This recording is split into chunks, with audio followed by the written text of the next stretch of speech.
Now, President Nana Akufo Addo is advising African countries to wean themselves off begging from the West to earn global respect and change poor perceptions about the continent. He made the remarks during the opening of the U.S.-Africa Leaders Summit in Washington, D.C. The forum has chosen the most relevant theme of Africa's contemporary situation, the theme which sums up the essence of African aspirations: amplifying voices, building partnerships that work. I've stated it before that it sometimes appears the words Africa and Africans have more resonance outside the continent than inside. When we are home on our continent, it always seems very important to assert that we are Ghanaians, Ivorians, Kenyans, Nigerians, Swazis, Senegalese, Rwandans, South Africans, and Zambians. Then we find ourselves outside the continent, and then we discover that to the outside world, there are no Ghanaians, there are no Senegalese, and there are no Tanzanians.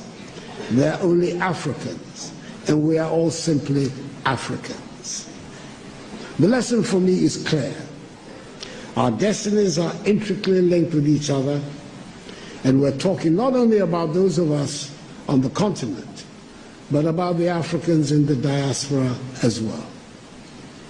You can be an honors graduate from any of the top universities of this country.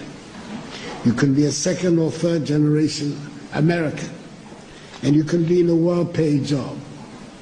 If there's an outbreak of Ebola someplace on the African continent, you are an African. Anyone, everybody in the position of leadership in Africa today thus has his or her work cut out. The urgent responsibility we face is to make our countries and our continent attractive for our peoples, to see them as places of opportunities. It means we must provide education, quality education and skills training. It means our young people must acquire the skills that run modern economies.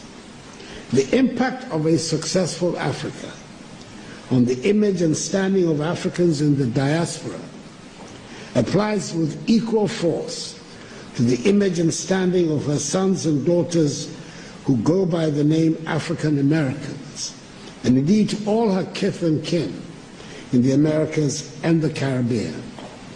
There's a lot of room for your perspectives and energies back in Africa. History tells us of the positive impact of diaspora communities on the growth and development of countries through increased trade activities, rising investments, and the transfer of skills and knowledge. Take the case of China, for example.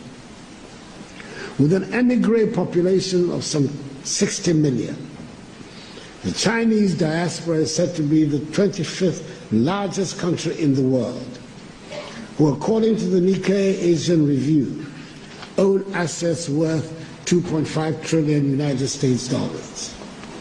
When foreign companies in the late 1970s reduced their investments in China, it was the Chinese diaspora that shored up the economy